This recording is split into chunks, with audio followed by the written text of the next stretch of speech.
So this is a really pretty area. A lot of hardwood forests mixed with water and kind of edge habitat, and those things. Let's see what we have here.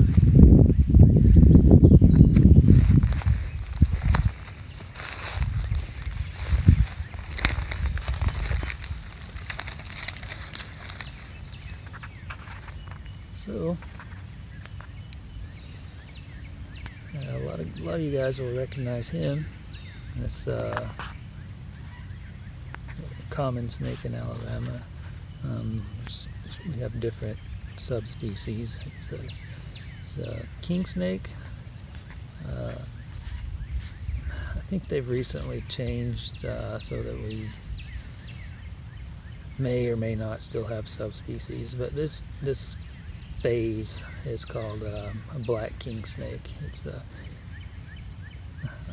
kind of variant of the eastern king snake. Is Lampropeltis gutula or Jatula nigra.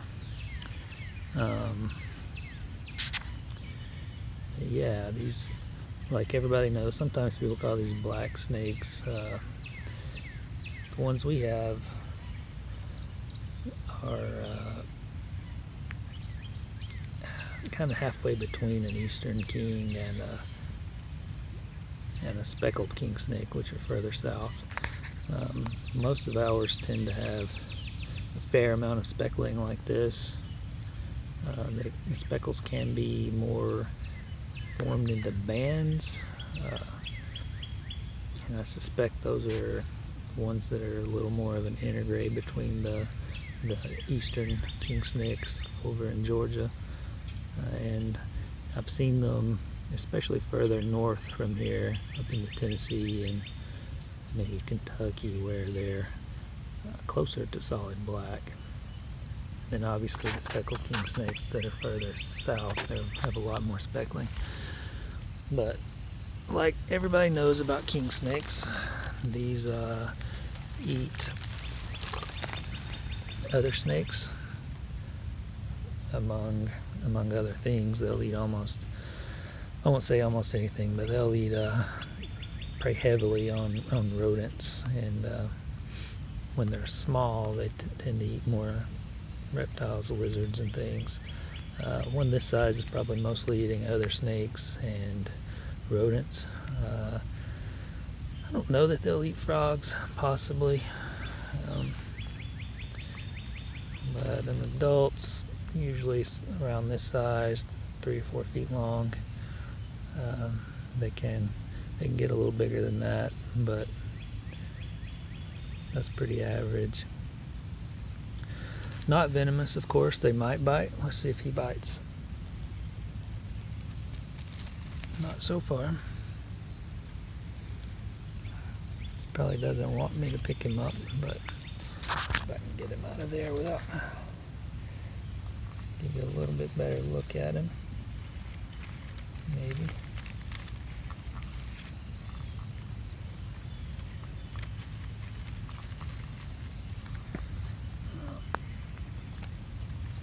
Let's see. I'm more worried about this poison oak that I've got my hand in than the snake, honestly.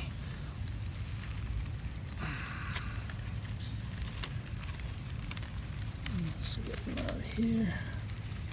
This probably will musk on me. There's another rattlesnake. So here he is in the open. Get a little bit better look at him. Beautiful snakes. They have that kind of black and white barring on their lips. If he just wants to get away like they do, he will strike at you. He has struck at me a few times, but that's because I'm a giant predator trying to eat him. Let's see. I think I've mentioned most things about these. The vast majority of at least country folks know that these are great to have around. They like You know, everybody knows king snakes eat other venomous snakes, or any kind of snakes, but also venomous snakes. Very powerful constrictors. It's pretty impressive to see one of these things kill another snake. They have at least some immunity to the venom of our pit vipers. They're found throughout Alabama. Like I said, there's different species and subspecies, or subspecies really. And there are different species of king snakes in Alabama also, but these are the Lampropeltis gatulas. That's the downfall of not really talking to people, only reading the Latin names. You never know exactly how they're supposed to be pronounced. But yeah, so there he is. The eastern black king snake is what they're commonly called. Find them a lot around farms that have chickens, because they usually, where there's chickens, there's chicken feed, and where there's chicken feed, there's rats and mice. And these will, much like rat snakes, live around barns and things and take care of the rodents. They're completely harmless. They'll bite like he's striking at me, but it's no worse than a briar scratch. Honestly, I'd rather be bitten by this guy than stick my hand in a rose bush. But anyway, gorgeous snakes.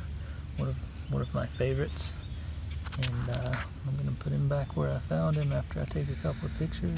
So he's on the other side of the canal, but that is a big cottonmouth right there.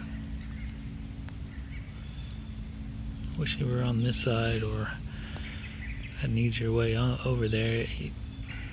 It's hard to tell exactly how big he is, but he's big enough that I thought it wasn't a snake the first time I saw him passing by here, but he's a little more out of the water now. I can see him better than I could see him before. I kind of looked through my telephoto lens on my camera the first trip by, and I could tell it was a snake. I could see it was a cottonmouth, but it was, like I said, half in the water, and I didn't get a great look at him. He's out now. I wish I had a better way to video him, but anyway, I had a lot of cottonmouths on the last video, but none anywhere near that size, so I thought I'd at least get a little clip of him. But yeah, that's the eastern cottonmouth, Agkistrodon piscivorus. So right there, coiled up in the grass, is a snake that most of you will recognize as a black racer. Unfortunately, these guys are really hard to catch, so I'm going to try to get a little bit of video as best I can. Also having difficulty finding him on my screen here. Right there. These are Coluber constrictor, which is kind of an odd name because they are not constrictors at all. They kind of overpower their prey and just swallow it. They're a lot like an indigo on crack. They're not picky at all about what they'll eat. They eat almost anything, from other snakes to rodents to lizards, amphibians. Basically, if they can catch it, they'll eat it. What I'm about to do is I'm gonna dash over there and try to grab him. Probably get bitten, but they don't have a video. Some close-ups of him maybe. Alright, I managed to catch him. Only got bit once. So far. It's kind of hard to do this one-handed. He has a gnarly injury on his neck. I'm not sure he's going to make it. Seems fairly spry though. So there's quite a few different subspecies of racers. Coluber constrictor. In Alabama we have 2. There's maybe 1 or 2 more in the panhandle of Florida that I don't think make it up into Alabama, but mainly we have 2. We have the northern and southern black racers. Essentially they're the same snake. They look exactly the same. They're a solid black snake with a lighter colored underbelly most of the time. It can range from kind of a cream color to gray, but it's usually lighter. It's not going to be as dark as their back most of the time. A lot of times they have the white on their chin, like you can see on him. As adults, they're usually 3 to 5 feet long. They can get up close to 6 feet. Their egg layers, like I mentioned, they're very opportunistic. They'll eat almost anything. They're very active snakes. They're definitely not ambush predators. These are very visual, active hunters. They see them cruising around all the time looking for frogs and other snakes and whatever else they can find. Like I said, they're very similar to an indigo in what they will eat. They'll eat venomous snakes. That's one reason a lot of people like to have them around. And other than the coach whip, these are probably, I think only behind the coach whip, they're the fastest snakes in North America. These racers, they can be very difficult to catch. Like I said, he has a pretty bad injury on his neck, which may be one reason he didn't immediately dart off. He looks pretty rough. He's got some scale problems. Looks like he probably had from coming out of hibernation. But yeah, these are and also these are strictly diurnal snake. You really won't ever see these at night. They're very heat tolerant, more heat tolerant than most snakes. We all know snakes are what we call cold-blooded. Just means they use the environment to regulate their temperature. But anyway, like I was saying, they are very, very heat tolerant compared to most snakes, whereas a lot of the snakes in the heat of the summer will become more nocturnal to avoid the heat, because they just can't regulate their temperature. These, you might see these out in the middle of a field on a mid-August in Alabama, where it's just baking hot. They seem to be a lot more tolerant of the heat, which may be why they don't bother to become more nocturnal, or I don't know which came first, because they're not nocturnal, they're more tolerant of the heat, or they're more diurnal because they are more tolerant of the heat. But either way, these are cool snakes to have around, like pretty much all of them. Sometimes these can be confused with a black rat snake, which we actually do not have in this part of Alabama. Our rat snakes are gray, but further north they have a black rat snake that the rat snakes are more black, and they're colored very similarly to these, but a little bit different. These guys have a very distinctive head, and unfortunately he is so bitey I'm not going to be able to get a great shot of it, but they have kind of a wedge-shaped head, large eyes, very alert. You'll see them in this kind of habitat a whole lot, edge habitat, where there's forest meets open areas with weeds, especially if there's water nearby. These occupy almost any habitat in Alabama, but this is the most common that I see them in.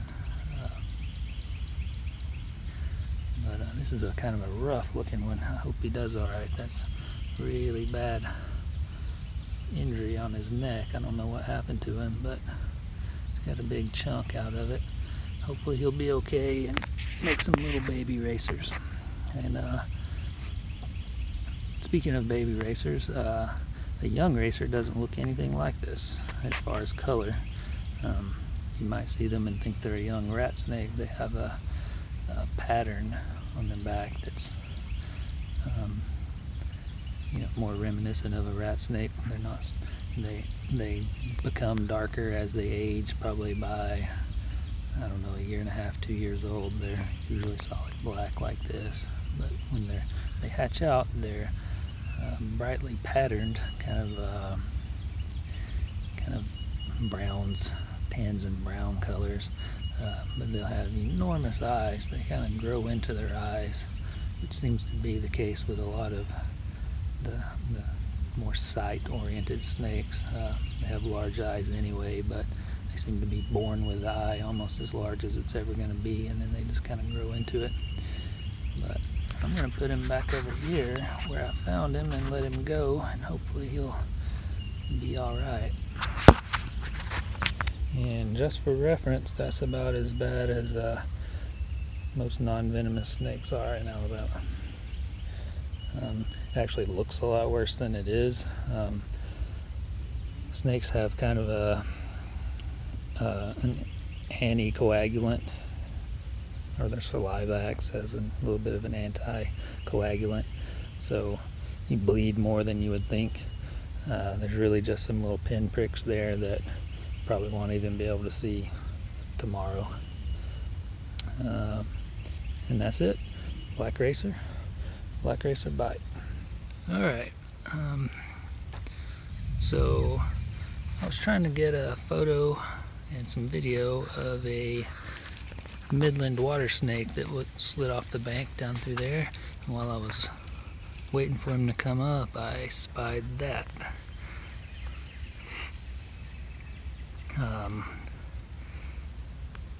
Most of you will recognize this and think immediately, hey, that's a garter snake. And you're pretty close. This is actually an eastern ribbon snake. Same genus, Thamnophis. And I'll have to put the species name up on the screen because I can't remember what it is. But very similar to garter snakes. They have the yellow stripes, yellow and dark stripes. This one has a huge meal of some kind in it. Likely full of fish, probably. They eat a lot of fish. They'll eat other things as well, but they do eat a lot of fish. These look very similar, like I said, to eastern garter snakes, but they're more slender than a garter snake. And also, like, the easiest way to tell is these will have kind of a light colored rectangle right in front of their eye. And garter snakes also tend to have some vertical barring on their lips that these don't have. But awesome little snakes. They live a lot in places like this around water where they can eat fish. I think they'll eat small frogs, or, well, I know they'll eat small frogs. I know garter snakes will eat things like worms. I'm not sure that a ribbon snake will, possibly. I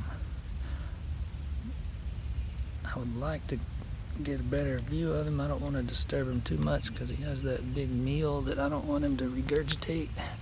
It's a big waste. If I make him, well, there he goes, and into the water. See if we can get video of him in the water.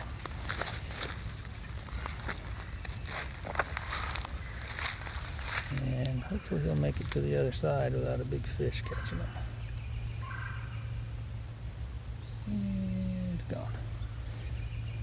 pretty cool. Anyway, the eastern ribbon snake. We're kind of on the edge of their range, I think, but I do see quite a few of them out here in this area.